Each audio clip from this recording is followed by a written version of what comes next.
আমি প্রবীর। আজ আবারও আমি চলে এসেছি এই ষষ্ঠ শ্রেণীর ক্লাসে, অর্থাৎ ত্রিনেত্র চ্যানেলে। আমরা গত পর্বে তুলে ধরেছি এই সুরেনচন্দ্র মডার্ন স্কুল উচ্চ মাধ্যমিকের যে বার্ষিক পরীক্ষা 2024, সেই পরীক্ষার প্রশ্নপত্রের সমাধান আমরা শুরু করেছি।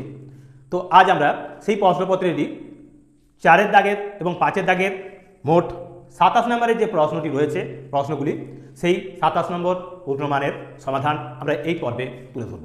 তো সেই কারণে গত পর্বে যারা আমাদের এই ভিডিওটা তোমরা দেখোনি, গত পর্বের ভিডিওটি, তারাও আমাদের এই ভিডিওর লিঙ্কে তোমরা কিন্তু পেয়ে যাবে। আমরা গত পর্বের ভিডিওটিও এখানে শেয়ার করে দেবো। আর তার সাথে সাথে তোমাদের সকলকে বলবো যে সম্পূর্ণ ভিডিওটা দেখো, সেই সঙ্গে গত পর্বের ভিডিওটাও দেখে নাও, তাহলেই তোমরা জুড়ে যেতে পারবে সম্পূর্ণ ভিডিওটাকে। আর আগামী পর্বে আমরা বাকি যে প্রশ্নগুলো থাকছে, অর্থাৎ সমস্যামান প্রশ্নগুলো, তার সমাধান তুলে ধরবো। তো আজকে রয়েছে আমাদের যে সংক্ষিপ্তধর্মী প্রশ্ন। প্রথমে রয়েছে নিম্নলিখিত প্রশ্নগুলির উত্তর দাও, যে কোনো 6টি। তো দেখো এখানে প্রশ্নপত্র দেখতে পাচ্ছ, সেই 6টি প্রশ্নের সমাধান করতে বলা আছে। আমরা প্রথম 6টি প্রশ্নের সমাধান এখানে তুলে ধরবো। 6 2 12 নম্বর আছে। আর 5 দাগে রয়েছে নিচের প্রশ্নগুলির নির্দেশ মতো উত্তর দাও, যে কোনো 5টি।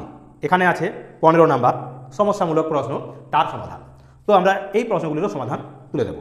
তো সেই কারণে বলবো সম্পূর্ণ ভিডিওটা দেখো। আর অবশ্যই প্রত্যেককে বলবো আবারও যে চ্যানেলটিকে সাবস্ক্রাইব করে রাখো, তাহলেই কিন্তু আগামী বছর তোমাদের এই কেশবচন্দ্র নাগের যে বইটি, তার সম্পূর্ণ সমাধান আমাদের এই ত্রিনেত্র চ্যানেলের মাধ্যমে তুলে ধরা হবে।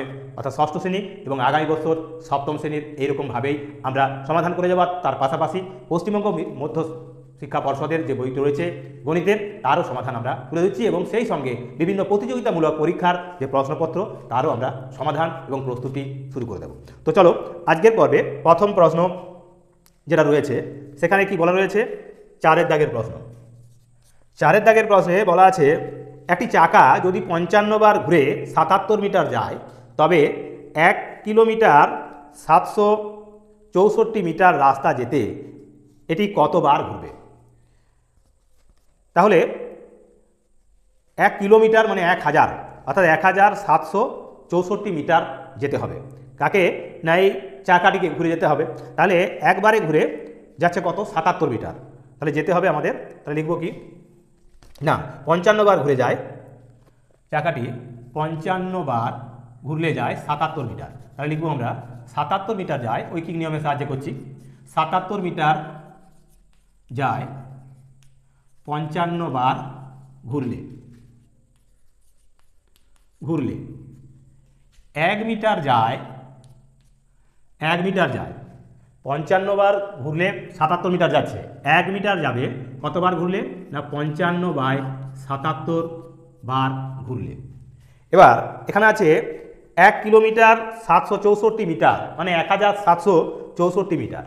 1764 মিটার যায় সমান সমান হবে 55 গুণ 1764/77। এবার এদের কাটাকুটি করবো। 11 5 হবে 55, 11 7 হবে 77, 7 দিয়ে কাটলে হবে 7 2 হবে 14, 3 36, অর্থাৎ 7 5 35, 1 14, 7 2 14। তাহলে উত্তরটা হবে কি না? 5 2 10, 5 25 125, আর 1 হবে 26, 126, মানে 1260 বার, অর্থাৎ 1260 বার ওই চাকাকে ঘুরতে হবে। তাহলে 1260 বার যদি চাকাটি ঘুরে, তবেই এই 1764 মিটার রাস্তা যেতে পারবে। এটি হলো আমাদের 4 দাগের প্রশ্ন। এবার দেখো 2 দাগের প্রশ্ন। 4 2 দাগে কি রয়েছে? মান নির্ণয় করো। এর মান দেওয়া আছে -2, বি এর মান দেওয়া আছে -3, সি এর মান দেওয়া আছে -4। এখন বলেছে কি না, এ ইন্টু বি বন্ধনীর ভিতরে রয়েছে, বন্ধনীর বাইরে রয়েছে ইন্টু সি সমান সমান এ সমান কি আছে না? -2। তাহলে -2 ইন্টু একে আমাদের গুণ করতে হবে কত দিয়ে? আবার না, বি এর মান -3, আর ইন্টু আছে আবার কি না সি, অর্থাৎ -4 সমান সমান কি হবে? আমরা প্রথমে সাইনগুলো গুণ করে নিচ্ছি। মাইনাসে মাইনাসে গুণ করলে প্লাস, প্লাসের সঙ্গে আবার মাইনাস গুণ করলে হবে মাইনাস, হয়ে গেল। এবার 2 আর 3 হলো 6, 6কে 4 দিয়ে গুণ করলে হবে 24। তার মানে উত্তরটা হবে কত? এই এ ইন্টু বি ইন্টু সি সমান সমান হলো -24। তো এই গেল আমাদের 2 দাগের, 4 2 দাগের। এবার 3 দাগের প্রশ্নের সমাধান। দেখো 3-এর দাগের প্রশ্নে কি বলেছে, এখানে বলা রয়েছে স্থূলকোণী ত্রিভুজ কাকে বলে, চিত্র অঙ্কন করো। স্থূলকোণী, স্থূল অর্থে বড়, কার চেয়ে কত বড় না, বলা আছে এটা হবে স্থূলকোণী ত্রিভুজ, স্থূলকোণী ত্রিভুজ।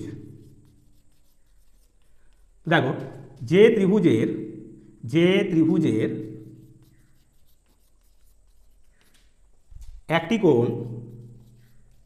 একটি কোণ স্থূল, যে ত্রিভুজের একটি কোণ স্থূল, কি বলা ছিল, স্থূলকোণী ত্রিভুজ। যে ত্রিভুজের একটি কোণ যে ত্রিভুজের একটি কোণ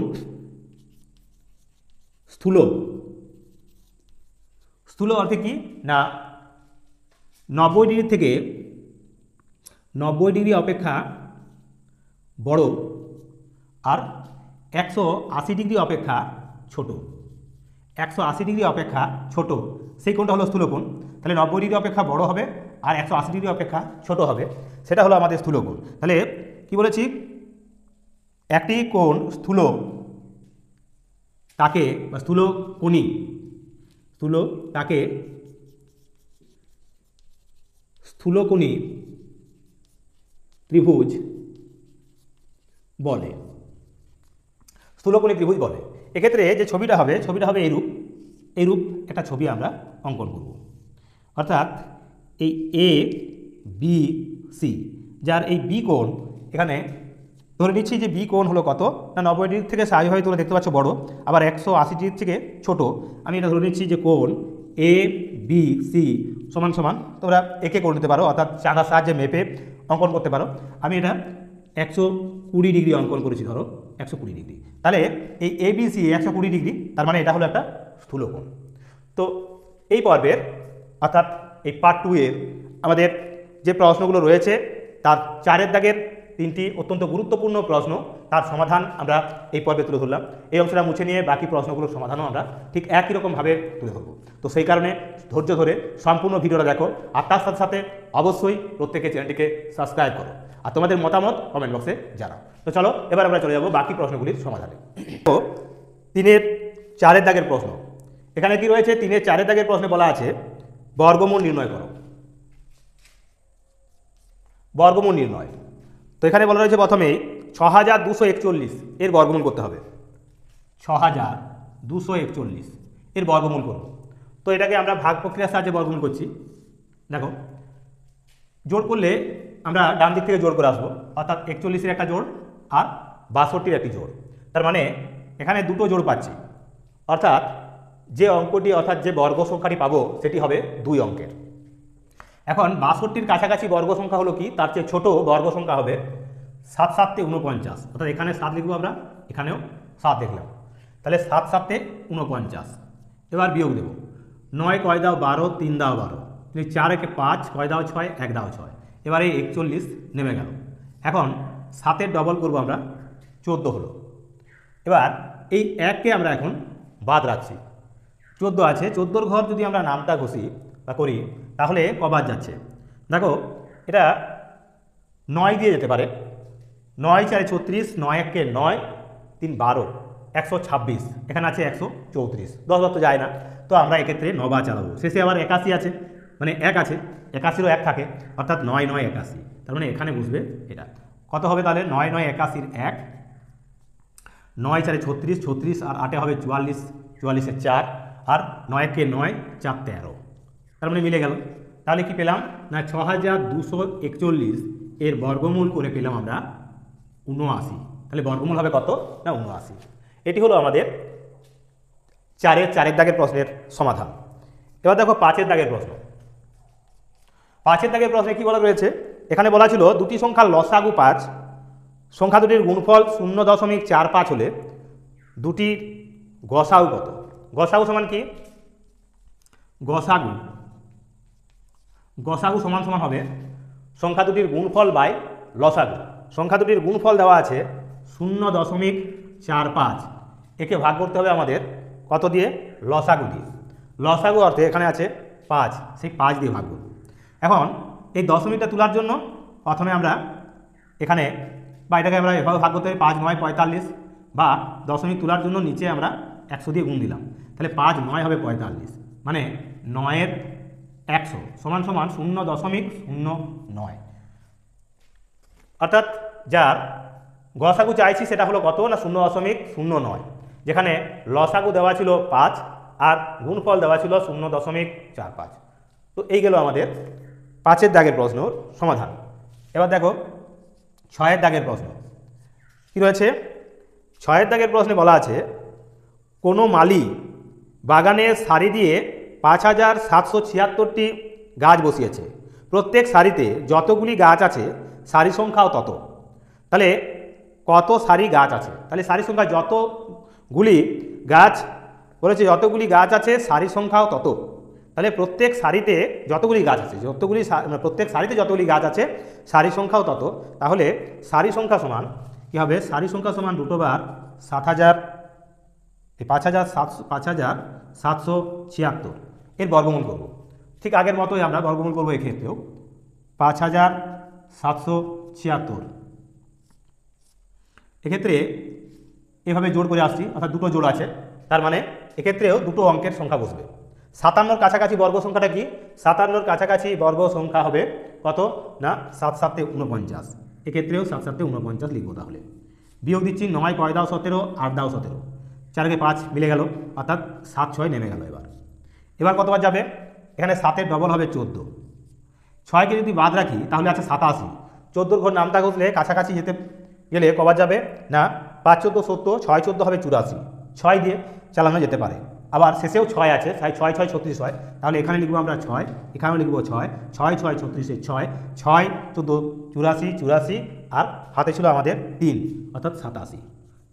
তাহলে মিলে গেল, অর্থাৎ এক্ষেত্রে আমরা কি পেলাম, সমান সমান পাচ্ছি 76। তাহলে বর্গমূল হবে কত 76, মানে এক্ষেত্রে সারি কত সারি গাছ আছে, তার মানে 76 সারি গাছ আছে। তাহলে 4 দাগের এই 6 প্রশ্নের সমাধানে লিখবো আমরা যে 76টি সারি আছে, সারি গাছ আছে। এবার দেখো এই 4 দাগের শেষ প্রশ্ন সেখানে রয়েছে, অর্থাৎ 7 দাগের প্রশ্ন কি আছে এখানে। এখানে বলা রয়েছে 10 লিটার কালিতে 240 জন বালকের 75 দিন চলে, আরও 10 জন বালক বেশি থাকলে এতে কত দিন চলতো। তাহলে আমরা এভাবে লিখব যে 240 জনের চলে, 240 জনের চলে কত দিন 75 দিন, 75 দিন। আমরা 10 লিটার কালি এটা স্থির আছে, অর্থাৎ যখন 240 জন ছিল তখনও 10 লিটার কালি, আবার যখন 10 জন বেড়ে গেল অর্থাৎ 240 যোগ 10 সমান 250 জন, 250 জনের চলে, সেক্ষেত্রেও কিন্তু কি হবে মানে সেটা স্থির আছে। তো তার মানে কি বেশির জন্য, অর্থাৎ বেশি জনের জন্য তাহলে কম দিন চলবে, তাহলে সেটা কীভাবে লিখবো তখন আমরা, তাহলে একজনের জন্য হলে প্রথমে লিখতাম আমরা এইভাবে 75 গুণ 240 বাই আমরা লিখব 250। এটা এক লাইনে উত্তরটা করলাম, মানে এখানে আরেকটা লাইন লিখতে হতো, আমরা স্টেপ জাম্প করে অঙ্কটা করলাম যাতে করে এই জায়গায় কুলিয়ে যায়। তো দেখো এবার কাটাকুটি করবো, 0 0 কেটে গেল, 25 3 হবে 75, আর 3 24 হবে 72, মানে 72 দিন চলবে। তাহলে ওই 10 লিটার কালি যদি আরও 10 জন অতিরিক্ত বালককে দেওয়া হতো, অর্থাৎ 250 জন বালককে দেওয়া হতো, তাহলে তাদের 72 দিন চলত। তো এই গেল আমাদের 4 দাগের। এবার আমরা চলে যাব 5 দাগের, যেখানে বলা রয়েছে নিচের প্রশ্নগুলির নির্দেশ মতো উত্তর দাও। যে কোনো 5টি প্রশ্নের উত্তর দিতে বলা আছে, 6টি প্রশ্ন রয়েছে, সেই 6টি প্রশ্নের সমাধান আমরা এবার এই পর্বে তুলে ধরবো। তো সম্পূর্ণ ভিডিওটা ধৈর্য ধরে দেখতে থাকো। তো চলো এবার আমরা চলে যাব বাকি প্রশ্নগুলির সমাধানে। তো এবার দেখো 5 দাগের প্রশ্ন। 5 দাগের প্রশ্নে কি রয়েছে দেখো, এখানে বলা রয়েছে নিচের প্রশ্নগুলির নির্দেশ মতো উত্তর দাও, যে কোনো 5টি, 5 3 15 নম্বর। তো 1 দাগে বলেছে একটি 400 বর্গমিটার ক্ষেত্রফল বিশিষ্ট বর্গাকার উদ্যানকে তার দিয়ে ঘিরতে কত তারের প্রয়োজন। 400 বর্গমিটার আছে, অর্থাৎ ক্ষেত্রফল দেওয়া আছে, এটা হচ্ছে একটা বর্গাকার উদ্যান। তাহলে প্রথমে তার বাহু বার করে নেব। তাহলে 1 দাগে বর্গাকার উদ্যানের বাহু সমান সমান √400 সমান হবে 20 20 400 অর্থাৎ 20 মিটার, 400 বর্গমিটার ছিল, তাহলে 20 মিটার লিখব, 20 মিটার। এবার তার দিয়ে 4 ধার ঘিরতে হবে, তার মানে কি চাইছে, পরিসীমা চাইছে, তাহলে লিখব কি, অতএব পরিসীমা, পরিসীমা বা এটা পরিসীমা সমান সমান কি হবে না 4 ইন্টু বাহু, 4 ইন্টু বাহু, বাহু কত 20 মিটার সমান সমান 4 20 80 মিটার। তার মানে এখানে উত্তরটা তোমরা লিখবে কি না, অতএব 80 মিটার লম্বা তারের প্রয়োজন, 80 মিটার লম্বা তারের প্রয়োজন। এবার দেখো 5-এর 2-এর দাগের প্রশ্ন। 5-এর 2-এর দাগেতে কি রয়েছে, বলেছে 6 অঙ্কের বৃহত্তম পূর্ণবর্গ সংখ্যাটি নির্ণয় করো। বৃহত্তম পূর্ণবর্গ সংখ্যা, আমরা 6 অঙ্কের বৃহত্তম সংখ্যা কি জানি, 6টা 9। সেই 6টি 9-এর আমরা এখন বর্গমূল করব, 1 2 3 4 5 6টা, এদের বর্গমূল করছি, অর্থাৎ সবচেয়ে কাছের বর্গ মানে সংখ্যাটা আমরা বার করব 6 অঙ্কের। তাহলে জোড় করলে এই দুটো, অর্থাৎ বর্গ সংখ্যাটা বের হবে, যেহেতু 3টে জোড় আছে মানে 3 অঙ্কের, তাহলে এখানে 99 আছে, 99-এর কাছাকাছি বর্গ সংখ্যা কি না 81, অর্থাৎ 9 বার গেল, তাহলে 9 9 হবে 81। এখন বিয়োগ দিচ্ছি, 1 কয় দাও 9, 8 দাও 9, 8 কয় দাও 9, 1 দাও 9, এবার এই দুটো 9 নেমে গেল, তাহলে এবার 9-এর ডবল হবে আমাদের 18। এখন এই 9টাকে, শেষের 9টাকে সরিয়ে নিলাম মনে মনে, এবার রইল কত 189। 18 দিয়ে যদি ভাগ করি, 10 বার গেলে 8 মানে 18 10-এ হয় 180, 10 বার যেতে পারে না, তাই আমরা এক ঘর কমিয়ে যাব, অর্থাৎ 9 বার চালাচ্ছি, তাহলে 9 9 81 1, 9 8 72, 72 আর 8 হবে 80, 0 হাত রইল 8, 9 1 9 আর 8 হবে 17। এবার বিয়োগ দেবো আবার, 1 কয় দাও 9, 8 দাও 9, 0 টা 9 আছে, তাহলে 9 নেমে গেল, 7 কয় দাও 8, 1 দাও 8, এবার এই দুটো 9 নেমে যাবে, এই দুটো 9 নেমে গেল। এখন এই 99-এর ডবল করলে কি হবে, 9 2 18, 9 2 18 আর 1 19। এবার এই 9টাকে সরিয়ে নিলাম, তাহলে রইল কত 1989, আর এখানে আছে 198। এতক্ষণ নাম তো জানি না, তাই আমরা কি করব, এই 8টাকে সরিয়ে নেব, এখানেও 9টাকে সরিয়ে নেব। এবার 19 আছে, 19 10-এ হবে 190, তো 9 বার তো যাওয়াতে পারে, 10 বার যাবে না, তাই 9 বার চালাবো এই ক্ষেত্রেও। তাহলে 9 9 হবে 81, 9 8 72 আর 8 হবে 80, 0 হাত রইল 8, 9 9 81, 81 আর 8 হবে 89, হাতে রইল 8, 9 1 9 আর 8 হবে 17। বিয়োগ দেবো এবার, 1 কয় দাও 9, 8 দাও 9, 9 নেমে গেল, 9 কয় দাও 18, 9 দাও 18, এবার 7 আর 1 8 কয় দাও 9, 1 দাও 9। তাহলে আমরা দেখতে পাচ্ছি যে 6 অঙ্কের বৃহত্তম অঙ্কটি নিয়েছিলাম বা সংখ্যাটি নিয়েছিলাম, তার থেকে যদি এই 1998 বিয়োগ দিই, তবে পরে আমরা কিন্তু কাছাকাছি পূর্ণবর্গ সংখ্যা পাবো। তাহলে এখন আমরা বিয়োগ দিয়ে দিচ্ছি এখান থেকেই, তাহলে কত হবে, 8 কয় দাও 9, 1 দাও 9, 9 9 মিলে গেল 0, 9 9 মিলে গেল 0, 1 কয় দাও 9, 8 দাও 9, এটা হবে 9। তার মানে 98,001, 1টা 2টো 3টে 4টে 5টা, 1টা 2, এখানে ছিল 1টা 2টো 3টে 4টে 5টা 6টা, আমরা করেছি 8 কয় দাও 9, 1 দাও 9, 9 9 মিলে গেল 0, এই 9 9 মিলে গেল 0, এবার 0 হয়েছে। এবার ছিল কি না 1 কয় দাও 9, 8 দাও 9, এবার 9 নেমে যাবে, তার মানে এটা হবে এরকম। তার মানে 6 অঙ্কের বৃহত্তম পূর্ণবর্গ সংখ্যা সমান সমান কত হবে না, এই 99,08,001, 99,08,001 এটি হবে এই পূর্ণবর্গ সংখ্যা 6 অঙ্কের। তো এই গেল আমাদের 5-এর দাগের অত্যন্ত গুরুত্বপূর্ণ দুটি অঙ্ক, তার সমাধান। এবার চলে যাব আমরা বাকি যে প্রশ্নগুলো রয়েছে তার সমাধানে। তো চলো এবার আমরা চলে যাচ্ছি বাকি প্রশ্নগুলির সমাধান। 5-এর 3-এর দাগের প্রশ্ন। 5-এর 3-এর দাগে কি রয়েছে, বলেছে 3টি সংখ্যার মধ্যে প্রথম ও দ্বিতীয় সংখ্যার দ্বিতীয়ের গুণফল 18, দ্বিতীয় ও তৃতীয়ের গুণফল 42 এবং প্রথম ও তৃতীয়ের গুণফল 21, সংখ্যাগুলি নির্ণয় করো। তো আমরা এভাবে লিখব, প্রথম গুণ দ্বিতীয়, আবার দ্বিতীয় গুণ তৃতীয় গুণ কি আছে প্রথম গুণ তৃতীয় সমান সমান কি হবে, এখানে আছে 18, 42, 21, তাহলে 18, 42 আর 21 এই তিনটে অঙ্ক আছে তাদের গুণফল। তাহলে এখানে আমরা কি লিখতে পারি, প্রথম এখানেও প্রথম গুণ হলে কি হবে, সেটা প্রথমের স্কোয়ার গুণ দ্বিতীয় এখানেও আছে এখানেও আছে, তার মানে দ্বিতীয় তার স্কোয়ার গুণ তৃতীয় এখানেও আছে এখানেও আছে, তাহলে লিখবো আমরা তৃতীয় তারও স্কোয়ার সমান সমান 18 গুণ 42 গুণ 21।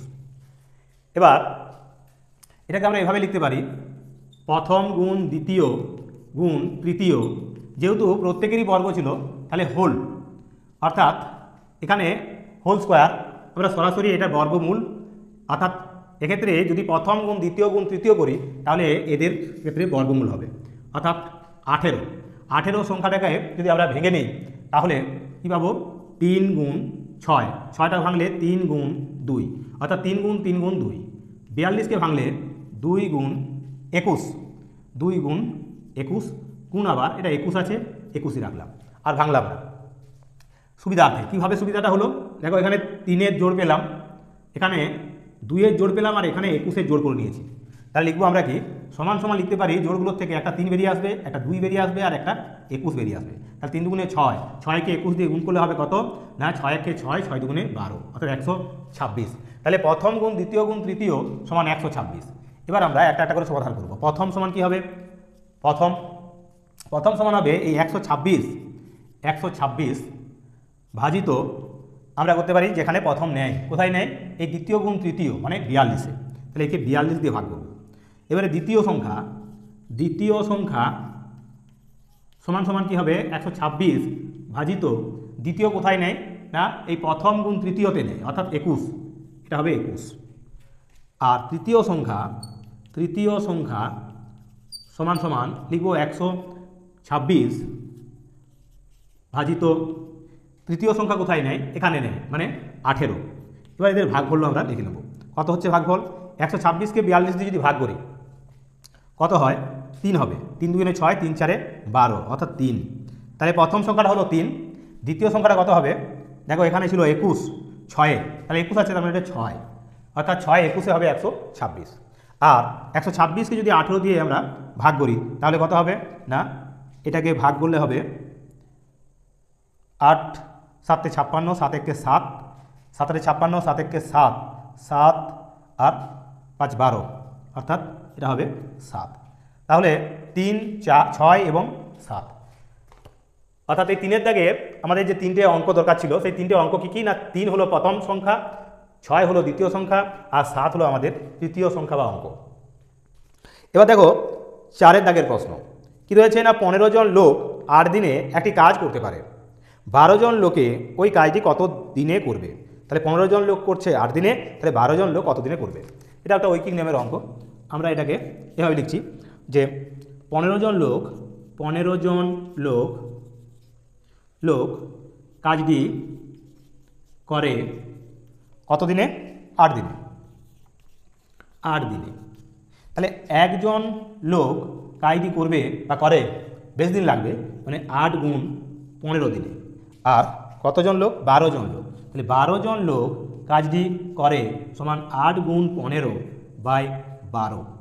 কাটাকুটি করলে হবে 8 4 দুগুণে 8, 4 3-এ 12, 3 5-এ 15, তাহলে হবে 5 দুগুণে 10, অর্থাৎ এখানে হবে কি না 10 দিন।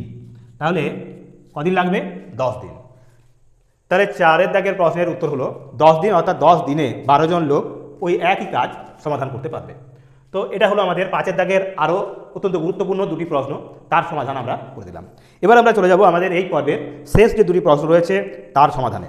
তাই সম্পূর্ণ ভিডিওটা দেখতে থাকো, তাহলেই আমাদের আজকের এই দ্বিতীয় পার্টটিও শেষ হয়ে যাবে। তো চলো 5-এর দাগের প্রশ্ন। এখানে কি রয়েছে না, এখানে রয়েছে মান নির্ণয় করার জন্য দুটো সরল অঙ্ক রয়েছে। এতে রয়েছে 5-এর এ, আবার 5-এর এ কি বলেছে না 8 + -6 + 2 - 10 এর মান চেয়েছে। অর্থাৎ সরল অঙ্ক আমরা বদমাসের যে নিয়ম সেই অনুসারেই কিন্তু সমাধান করব। তার আগে এখানে প্লাস মাইনাস আছে, তাহলে কি হবে প্লাসে মাইনাসে মাইনাস, অর্থাৎ 8 - 6 + 2 - 10। এখন প্লাস এবং মাইনাস আছে এখন, তাহলে প্রথমে হবে প্লাসের কাজ। এক্ষেত্রে +8 আর এই +2 যোগ করলে হবে কত না +10 হলো। আবার এখানে এই দুজনে মাইনাস আছে, তাহলে কি হবে -10 আর এই 6 মানে হচ্ছে -16। তাহলে 10 থেকে 16 বিয়োগ সমান সমান কত হয় 6 হয়। 16 থেকে 10 বিয়োগ মানে 6, কিন্তু চিহ্নটা হবে এখানে বড় চিহ্ন অর্থাৎ মাইনাস, অর্থাৎ এর দাগের উত্তরটা পেলাম আমরা কত না -6। এবার দেখো বিয়ের দাগের প্রশ্ন। বিয়ের দাগের প্রশ্নে কি রয়েছে, এখানে আছে 14 - -10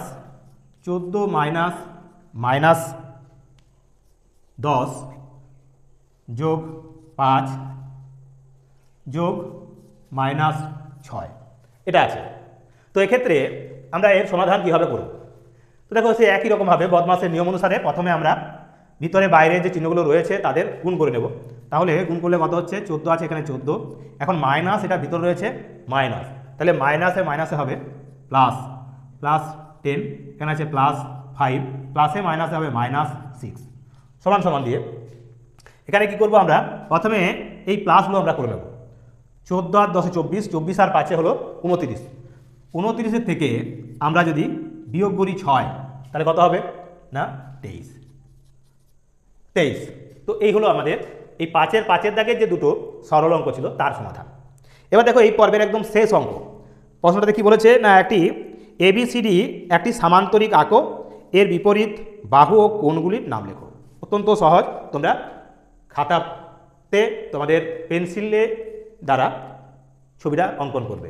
তো দেখো আমরা এই 6 দাগের অঙ্কের সমাধান করছি এইভাবে আমরা এর সমাধান করব। অর্থাৎ এটা হলো একটা আমাদের সামান্তরিক, যার নাম বলা আছে এখানে ABCD। সামান্তরিক কাকে বলে তোমরা নিশ্চয়ই জানো, যে চতুর্ভুজের বিপরীত বাহুগুলি পরস্পর সমান এবং সমান্তরাল। বিপরীত বাহুগুলো পরস্পর সমান হবে এবং সমান্তরাল হবে, অর্থাৎ এক্ষেত্রে এই AB সমান্তরাল হলো DC, আবার এই AD সমান্তরাল হলো কি এই AD সমান্তরাল BC, এরা সমান্তরাল এবং কি না বাহুগুলো সমানও বটে। অর্থাৎ এরকম লিখতে পারি আমরা AB, এই AB সমান সমান হবে তার বিপরীত বাহু হলো DC, AB বাহু সমান সমান DC বাহু, আর এই AD বাহু সমান সমান হবে BC বাহু, অর্থাৎ এই বাহুগুলি এদের বিপরীত বাহুগুলি এদের সমান। আবার যে বিপরীত কোণগুলো হয় সেই বিপরীত কোণগুলিও কিন্তু সমান হয়, অর্থাৎ এই কোণটা সমান এই কোণটা, বিপরীত কোণগুলো সমান, আবার এই কোণটা সমান এই কোণটা। এটা হলো সামান্তরিকের বৈশিষ্ট্য। তাহলে কি লিখতে পারি আমরা এভাবে লিখব, কোণ A সমান কোণ C এবং কোণ B সমান সমান কোণ D। তো এই ছিল আমাদের এই পর্বের যে সংক্ষিপ্তধর্মী এবং সমস্যামান 12 আর এই 15 অর্থাৎ 27 নম্বর প্রশ্নের সমাধান। অর্থাৎ এই সুরেনচন্দ্র মডার্ন স্কুলের দ্বিতীয় পর্বে আমরা তোমাদের তুলে ধরলাম মোট 27 নম্বর প্রশ্নের সমাধান। তো এরকমই আরও কয়েকটি প্রশ্ন রয়েছে এই প্রশ্নপত্রটিতে, তাহলেই আমাদের 80 নম্বর প্রশ্নের সমাধান তোমাদের তুলে ধরা হবে। অর্থাৎ প্রস্তুতিতে আরও এক ধাপ তোমরা এগিয়ে যাবে। যে সমস্ত বিদ্যালয়ে এখনও পরীক্ষা হয়নি তারা অবশ্যই এই রকম ধরনের প্রশ্ন এবং এই প্রশ্নগুলিও ভালো করে খুঁটিয়ে বাড়িতে অনুসরণ করে নাও, তাহলেই তোমরা কিন্তু 80-তে 80 নাম্বার পেতে পারো। বা যারা পশ্চিমবঙ্গ মধ্যশিক্ষা পর্ষদের পরীক্ষায় বসছো তারা 70 নম্বরের যে প্রশ্ন সেই প্রশ্নপত্রটি অ্যাটেম্প করতে তোমাদের কিন্তু সুবিধা হবে। তো সেই কারণে বলবো যারা দীর্ঘ সময় ধরে আমাদের এই ভিডিওগুলো দেখছো তাদেরকে আবারও স্মরণ করিয়ে দিই, তোমরা গত পর্বটি পাওয়ার জন্য অবশ্যই আমাদের তোমরা যে লিঙ্ক রয়েছে আমরা সেই লিঙ্কটিও তোমাদের দিয়ে দিয়েছি এই ভিডিওর সাথে, যাতে করে তোমরা পূর্বের ভিডিওটিও দেখে নিতে পারো। অর্থাৎ প্রথমে যে 32 নম্বরের সমাধান আমরা করে দিয়েছি তারও সমাধান তোমরা সেখানে দেখে নেবে। তো আজকের মতো এখানে ভিডিওটা শেষ করছি। আগামী পর্বে বাকি প্রশ্নগুলির সমাধান অবশ্যই তোমরা দেখে নেবে ঠিক একই রকমভাবে, একই সময়ে এবং একই রকমভাবে। তো আজকের মতো এখানে শেষ করলাম। নমস্কার।